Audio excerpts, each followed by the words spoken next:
Idaho Matters podcast is brought to you by St. Luke's On-Demand Virtual Care, which allows patients to see a provider from their home using a computer or smartphone with on-demand care for common ailments, such as a cough, sore throat, or a sinus issue. More information at stlukesonline.org. Do you ever feel like you just don't have the time to sit down and read the news every morning?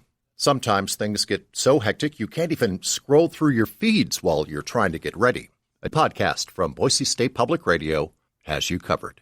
I'm George Prentice, and I want to invite you to check out The Connector every weekday morning. You can get up to speed on all of the Idaho news you need to start your day without ever interrupting your morning routine. All you have to do is hit play.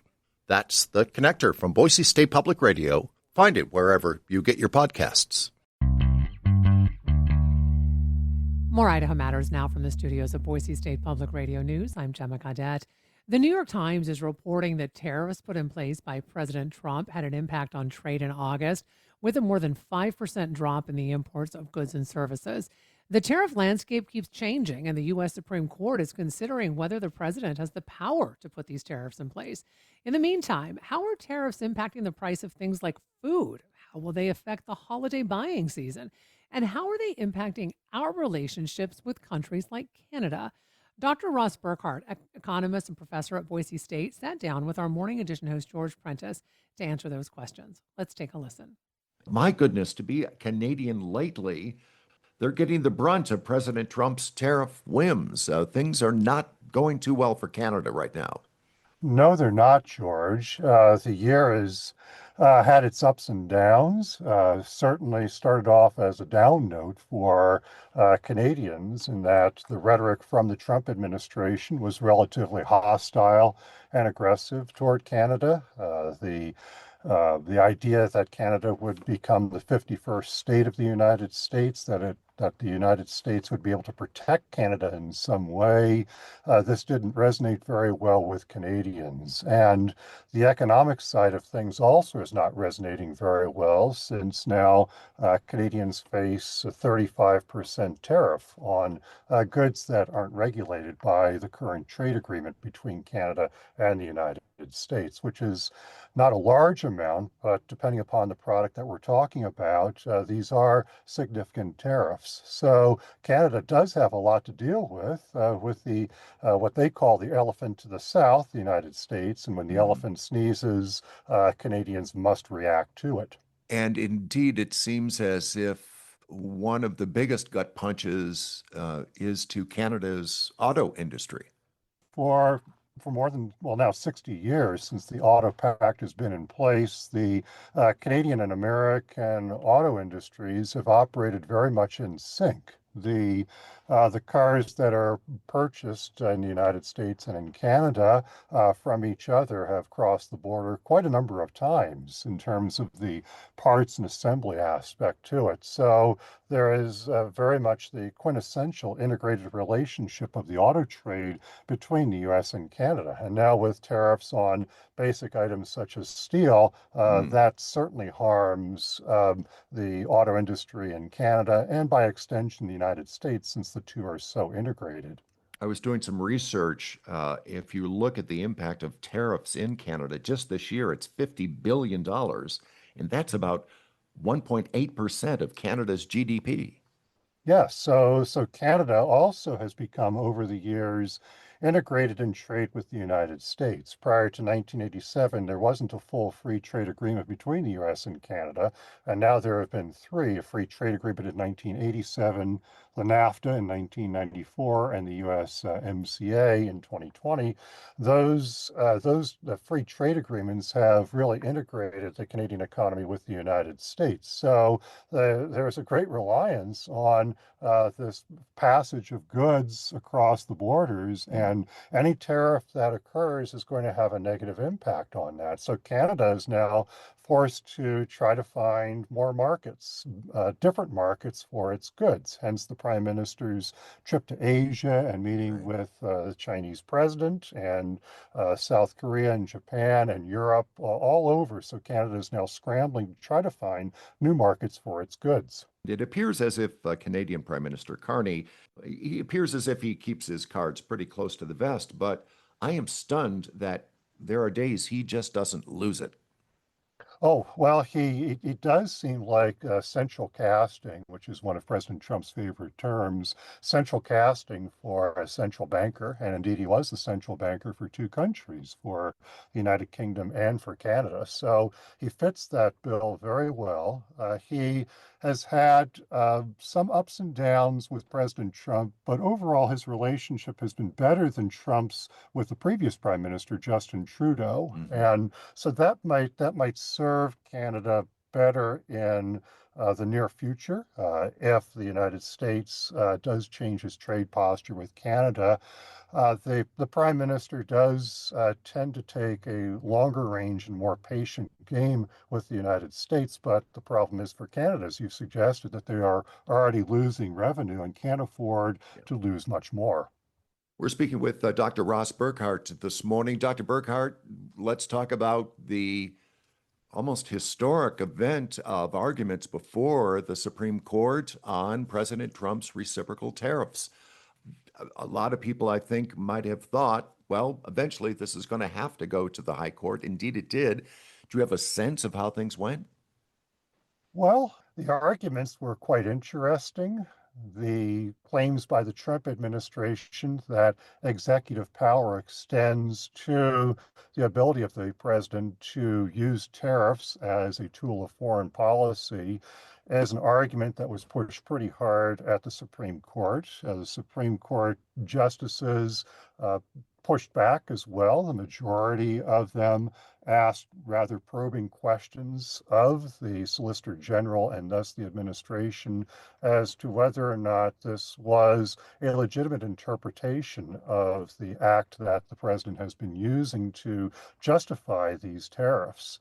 The plaintiffs in the case, the states and businesses that have been affected by the tariffs, suggest that this is an overstepping of the constitutional duties of the president, that the president does indeed have some foreign policy prerogatives, but it is Congress that raises revenue. So tariffs thus have to be addressed in a major questions sort of way by the Congress, not by the president. You mentioned that act that the administration uses, I think from 1977, but their argument is that that's an emergency act. But I think a couple of justices asked, how could you possibly have an emergency with every other or almost every other nation on the planet? Well, yes. So the Liberation Day tariffs from this past April placed basic tariffs on every country around the world, as well as, in an amusing sense, some islands that were not inhabited. Is this a national emergency, or is this simply an aspect of international affairs? The national security acts that are used in terms of assessing tariffs on countries do have some weight behind them, but this act is not really about that. This act really does say emergency. And is a trade deficit an emergency? Is a trade imbalance an emergency? I think these are questions that the Supreme Court justice rightly asks about because the public probably does have questions about that. Dr. Burkhardt, I think I know the answer to this next question, but isn't it fair to say that with every passing day, these tariffs have impacted so many corners of our personal lives? I think that one is a no-brainer, George. The election results, the fact that the public Yeah. seems to be paying a lot of attention to prices, the and this the paying attention to prices crosses partisan boundaries. Majorities, whether you identify with Republican or a Democrat, say that grocery prices have indeed gone up, that prices for basic items that are important for our day-to-day existence, they have risen. So tariffs do play a role in that. There is also underlying inflation processes that have not completely been tamped out from a couple of years ago. The Federal Reserve has lowered interest rates as well, and one of the dangers of that is that inflation could come back, but they were lowered in the face of a labor market that seems to be relatively weakening too. So there's a whole lot of complex balancing that is taking place here, but there's no doubt that the consumers are starting to feel the effect of higher prices, and there's no doubt that this is coming in part from tariffs. The other evening on 60 Minutes, the president said if it weren't for tariffs, our economy wouldn't be doing as well as he said it is. And he said, well, Wall Street is doing great, but Wall Street isn't Main Street. There is quite a bit of difference there. The president does seem to put a lot of faith in the stock market and pays a lot of attention to that particular index. And it certainly is going up and up and up. And much of this is related to the phenomenon of AI and all of the investment that is taking place in regard to AI. But a very small number of companies contribute the largest gains in the stock market. And this is historically true and is certainly true now. So the stock market is not really a measure of the overall economic health of ordinary Americans. So I would say that we can't look in that particular direction. And tariffs are, as noted by many people, are taxes. They are taxes that are paid by someone. And it appears that taxes that are being paid on these tariffs are increasingly being paid by consumers. Just the other day, I had a conversation with a small business owner here in Idaho who, according to her books, has spent something like $300,000 in tariffs this year, and only recently had to pass some of that on to her customers. And it was breaking her heart. But as she approached the Christmas season, she's got to increase prices. To your point, it is now impacting consumers now, yes? Yes, it is, and small businesses as well, businesses that are reliant on imports of basic goods from countries around the world now that these tariff rates have been put in place. That is going to affect not just the bottom line of small businesses, but as you say, they have to pass these costs on. They are not large corporations that can hide these cost increases in other ways. So I fear that if this continues, there will be more misery for small businesses, businesses having to go out of business as a result, and consumers having to, in a sense, do with not just less consumer choice, but perhaps the absence of their favorite products due to those businesses no longer being around. What's a good barometer for an average consumer to look at? Is it coffee, toys on the shelf this Christmas? What would be a good barometer that would actually reveal the impact of tariffs? That's a great question, George. I think apparel is one to look at as well as the ones that you have mentioned. Those items tend to be influenced pretty heavily by the importation of products from outside of the United States in order to in terms of manufacturing. So I would look at each of those that you have just mentioned. I think overall, it's just has a broad impact on prices that consumers pay, and they'll see that impact because so many basic items come under different tariff levels as well. I'll go back to that steel tariff on Yeah. Canada, for instance. So that's going to have an impact on all manner of items that Americans will purchase. Steel is such a great example because of its domino effect on other businesses. Lumber would be another one too. My gosh, it is reaching into all of our lives.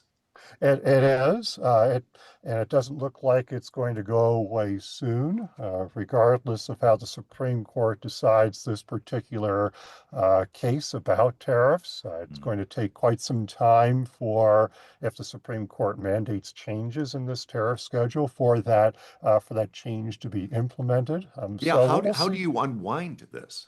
That's a great question. Are people owed back tax Yeah. if these tariffs are deemed to be in some sense illegal? They probably are, but how do we arrange those payments? What is the mechanism? I think those are all pretty unknown questions. Hmm. So that's also going to take some time. So this all is going to have an impact in 2026, and arguably, as the tariffs continue to wind their way through price mechanisms, they may even have a bigger impact in 2026 than they do in 2025. That was Dr. Ross Burkhart, economist and professor at Boise State University, talking with our morning edition host, George Prentice. They were discussing tariffs and how they may impact our holiday season. And that'll do it for this episode of Idaho Matters. Thanks so much for listening. And just a reminder, you can find all of our episodes wherever you get your podcasts. Sources and methods, the crown jewels of the intelligence community. Shorthand for how do we know what's real? Who told us? If you have those answers, you're on the inside, and NPR wants to bring you there. From the Pentagon to the State Department to spy agencies, listen to understand what's really happening and what it means for you. Sources and Methods, the new national security podcast from NPR.